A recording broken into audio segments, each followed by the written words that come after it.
On the Andy Moore Automotive Group hotline. He is a friend of the show. He is a 1995 graduate of Simpson College in the state of Iowa. Apparently, he was a pitcher of some kind. He's the general manager of the Pacers. Let's bring on board Chad Buchanan. Chad, thanks for the time. How are you? I'm doing good. How about you, John? What was your fastball? What was it clocked? It was not very fast. I don't know if I could break a pane of glass, but I had a great circle change. That was my go-to pitch. Did you really? How often did you throw it against the hitter? About every other pitch was my circle change. I would grunt on my 82-mile-an-hour fastball, so it looked like it was coming in at like 92, and then my changeup just had them all off balance. Did you ever drop down and go sidearm back then? I didn't. I was the Dan Quisenberry. I tried that when I was growing up, but I just couldn't pull it off as a player. Yeah, the pride of 95 in Simpson College. It's Chad Buchanan who joins us. Hey, all in all, I know that it sucks, honestly. The weather outside today and thinking of, being in the postseason and having Gainbridge Fieldhouse rocking with a first-round playoff game with the Pacers. I mean, we get so used to that, certainly, and we miss that a great deal. So it does suck that you're out of the postseason. But at the same time, what do you really feel good about as you go from the regular season now to what is one of the more important off seasons this franchise has seen in a while? Sure. I think we got a lot of things to be optimistic about, John. We had obviously disappointed not playing the postseason, but I think we were all expecting going into this year there was going to be a year of development and growth and, seeing what we had. And I think looking back on it now, you've played 82 games. You win 35 games, which is a 10-game jump from the year before. You had Tyrese become an all-star, averaging 20 and 10. Ben and Drew making the Rising Stars game. Miles, extending Miles, having a great year. We got a lot of young players showing growth. We got a great coach. I mean, there's a lot of things to feel good about, even though it was a 35-win season. But there's still work to be done. We're nowhere near where we want to get to, but this is, step one of a process where we are playing this time of year, hopefully in, the next year or two. And I think that's what we're all striving for. I'm going to make you say next year. I'm going to make you say it.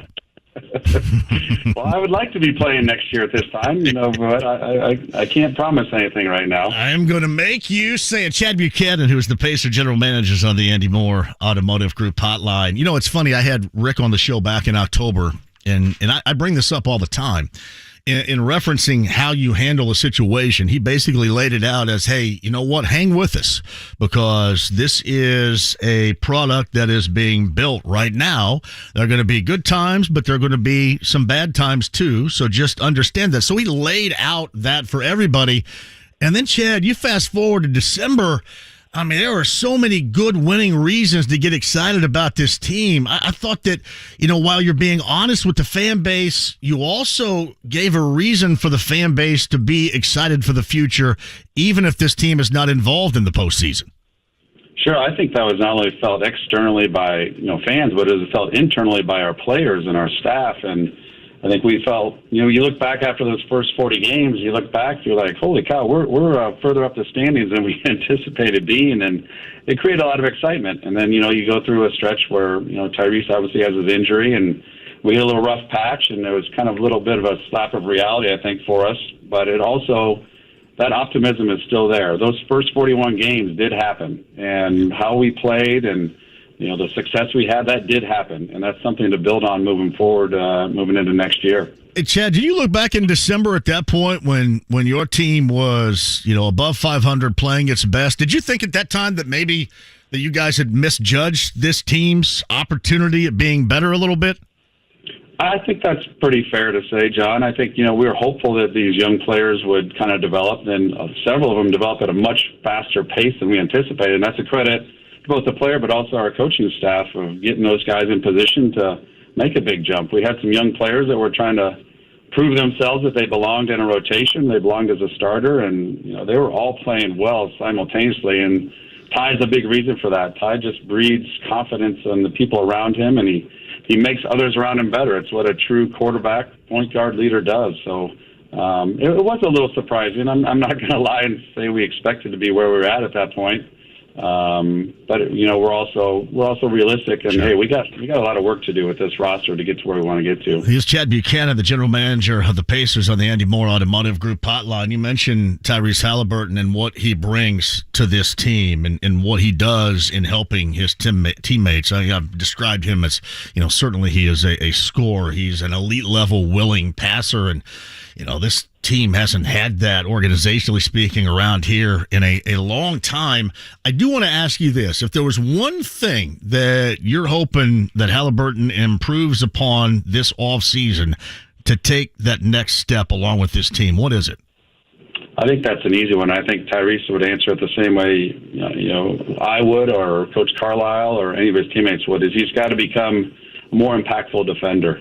He's got such an elite basketball cerebral brain that he's usually in the right position defensively, but sometimes he's not engaged in what he needs to do to contain the ball or guard a pick and roll. And some of it's his physicality. As his body matures and he gets stronger, he'll be able to navigate some of the things that a point guard has to defend. But I think he has the potential to be a very good defender. He's an elite offensive player right now, and I think Ty would tell you the same thing, that his next jump is on the other end of the floor. And if he becomes a very good defender, there's no reason you're not talking about one of the best players in the NBA at that point. Hey, you're talking about a team that needs to make that jump as well. I want to get to that because I brought this up.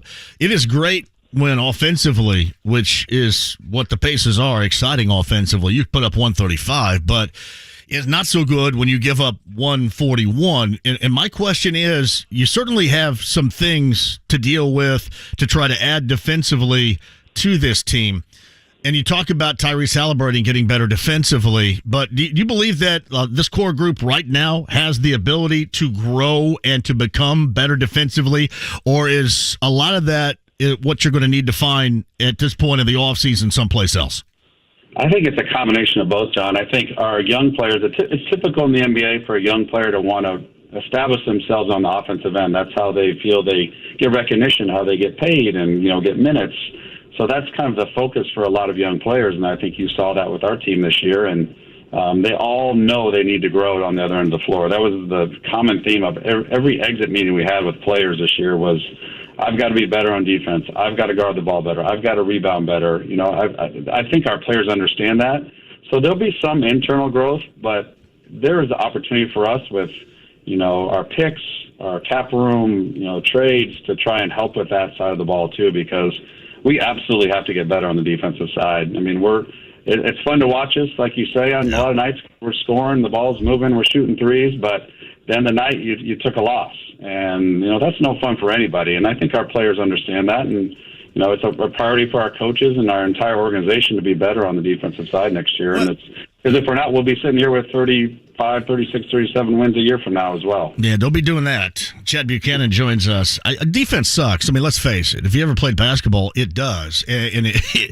But it is a necessary, what I like to call an evil. You have to get stops. And I'm going to tell you this, you watch these playoff games, and we've only seen a couple of days of it through a couple of games so far in this first round, but I mean, it's mandatory. If you don't find stops someplace, these offenses, and I mean everybody, are way too damn good to hope to survive a game where you can't find a stop. And those teams are the ones that move on here. You're absolutely right. And it's rare to see young players, and we had such a young team this year. You don't see a lot of young players thriving in the playoffs because it's a whole different level of basketball. I mean, you've seen it, John. Our fans have seen it. That the playoffs is just a different animal. And, part of the reason our defense, struggled this year is we had young players guarding high-level players. We're putting Andrew Nembhard out there, who was a rookie a year ago. He was playing in the West Coast Conference, and now he's guarding James Harden one night. He's guarding Steph Curry the next night. He's guarding Damian Lillard the next night. So that impacts, your overall defense. But it's also a great learning potential for a player like Drew, who's going to build off of that experience and build off that knowledge. But the playoffs, I mean, for us to defend, much less the regular season, we've got to have a commitment from every player from top to bottom. See, Chad Buchanan, the general manager of the Pacers on the Andy Moore Automotive Group hotline. Since you brought him up, I want to bring up Andrew Nembhard. In terms of what I mentioned about December, maybe being surprised, maybe thinking at that moment you misjudged that team when they were winning. Were you surprised overall with the type of season as a rookie that Nembhard gave you? Because, I was excited for him. I thought it was going to take a little bit, but it was a bumpy ride. Don't get me wrong. For every rookie, it's going to be. But it seemed like that he got acclimated quicker than I think a lot of us thought. Was that the same for you? Yeah. I mean, I'm not going to sit here and tell you we draft a player at pick 31 that's potentially going to be on the all-rookie team, that we saw that coming. I think we knew he had toughness and smarts. He had been well coached coming into the draft, and we knew he was going to be unflappable. He's got a personality that he just doesn't get too high or too low, but he's extremely, extremely confident.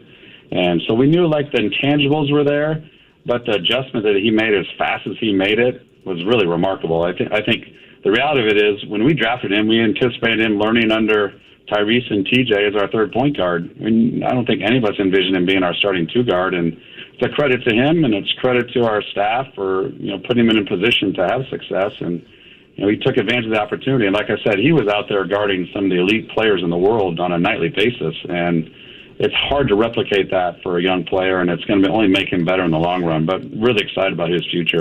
Chad, it's funny, too. You mentioned the situations he was placed in. While it's bad because that means something injury-wise happened to somebody that's incredibly valuable, but it's also in terms of a positive valuable because now you're able to get a player like that experience where you really didn't expect it. They're thrust into it, and then when they respond positively, that's really going to make you feel good. 100%. Anything to accelerate a player's growth and development is a major plus especially for a young team like us. And I think Drew would tell you in talking with him at his exit meeting when Kevin and Rick and Lloyd and I talked to him, is like he wants more. He's like, I love that challenge. I loved being put on these elite players, these elite scorers, and he learned a lot as the season went on, and I think you're going to see him grow on that end of the floor even more next year. And he's got such great versatility as a player, which for us playing next to Ty or playing behind Ty or playing with TJ or playing behind TJ, you can just thrust him in a lot of different roles, and he adapts very quickly.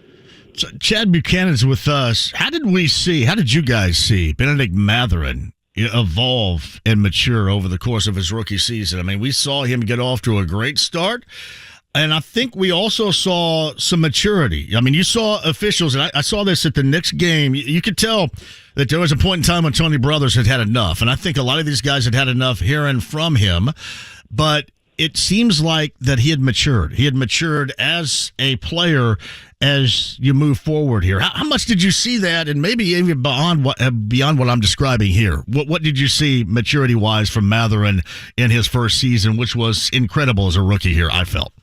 Yeah, he had a phenomenal rookie season. Like you said, he had such a great start out of the gates, and rookies can sometimes do that.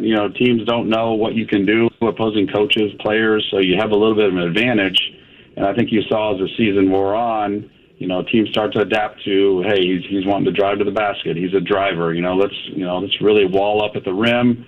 Anticipate his spin moves, whatever it might be, and it became a challenge for him. And it's great for his growth because he's got to figure out how to adapt. And I think by the end of the season, he wasn't shooting the ball as well as he was early on. I think he was figuring more things out at the rim. And like you said, he gets frustrated when he feels like there's contact. He doesn't get a whistle. But I think he also matured in the sense like, hey, I can't complain on every non-call because it's just not gonna help me in moving forward. But I think the biggest area of maturity for him is just his mentality of what this league is about and what I can do and what I can't do at this point. And I think he's going to use all of his learnings from the season and into this offseason and come back with a lot more to his game than we even saw this year. What I noticed and I really like is he just doesn't give a crap about anything else. I mean, he wants to go out there and play and win. When the game's over, he leaves unless it's maybe a close friend that's a former Arizona teammate. Otherwise, he's out of there. I mean, he's got one thing in mind, and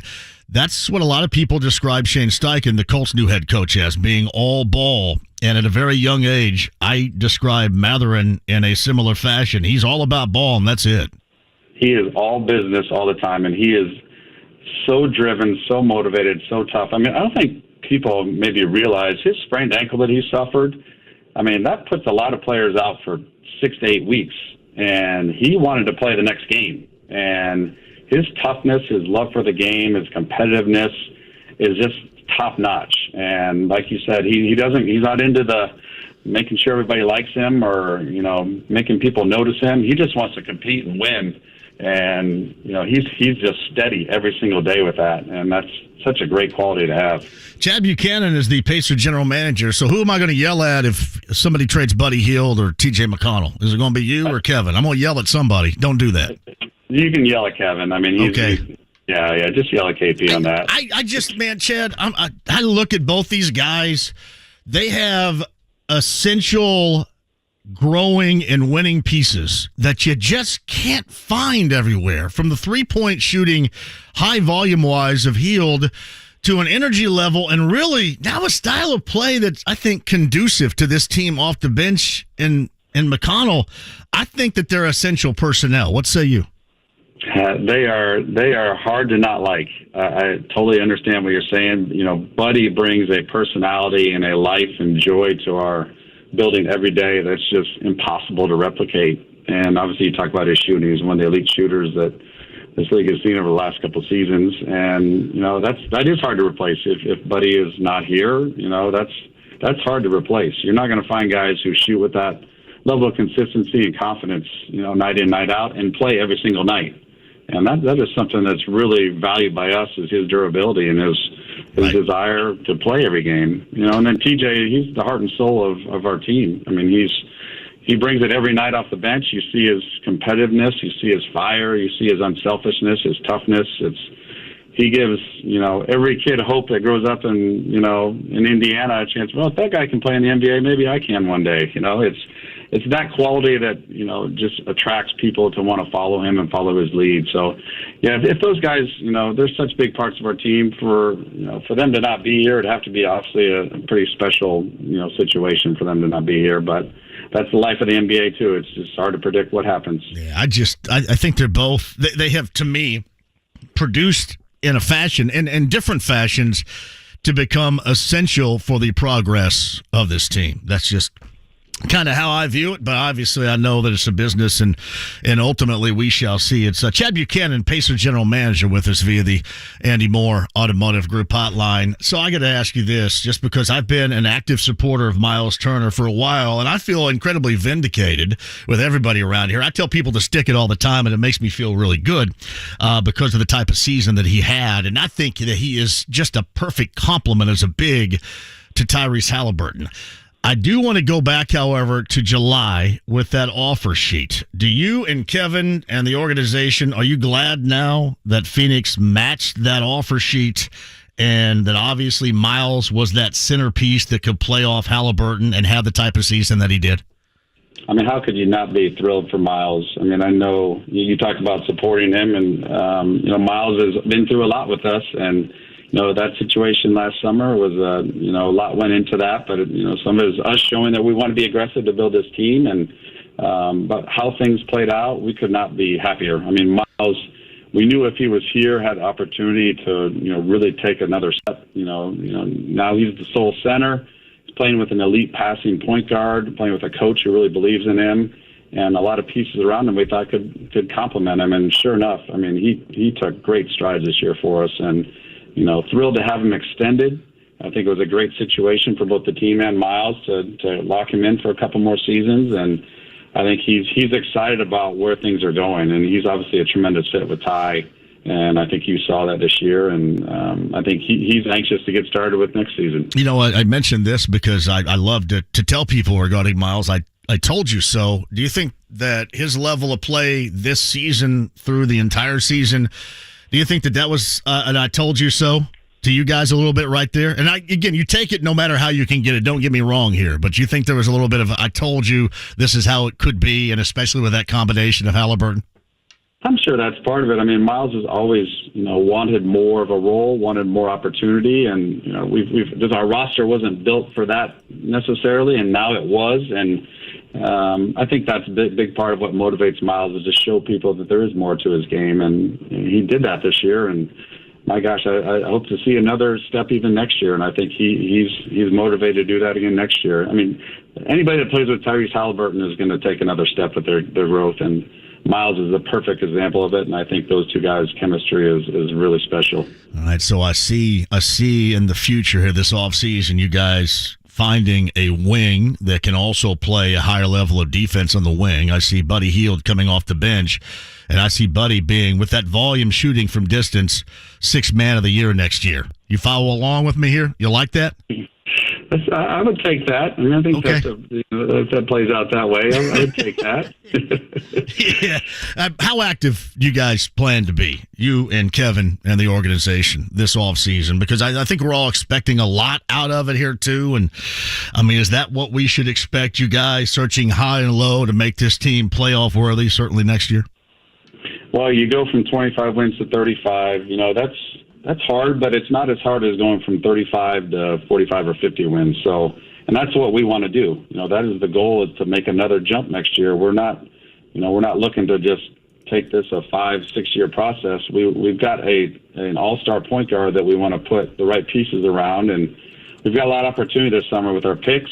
We got salary cap space. We got a lot of flexibility to be aggressive. Now we got to see what's available out there, but you know, we want to be aggressive in putting the right pieces to make a jump next year, because we feel like this group is on the cusp of being a very, very good team, but it's pieces away. You know, we're not oblivious to our holes. I mean, we got a ways to go, but we have the pieces with our, like I said, our draft picks and our cap space to go try and pursue a player, whether it be a trade, free agent. We got different paths to do that, and we're going to try to do that this summer.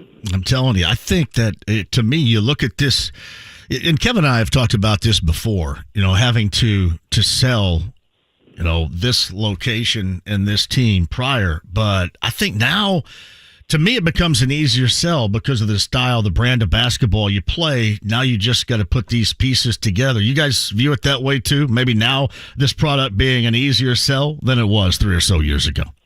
Yes, I mean, we got a Hall of Fame coach, you know, leading us and putting our players in great position to play a fun-paced offense. And, you know, we have a point guard that makes everybody else around him better. And NBA players see that they see Ty and they think that guy could help get me paid. And so that's just the reality of our league. And Indeed. I do think we're in better position than we were a year or 2 years ago to attract players to our team. And I think we've had, you know, our players will tell you, they have opposing players come to them after the game saying, man, I really like how you guys play. It looks like you guys have a lot of fun.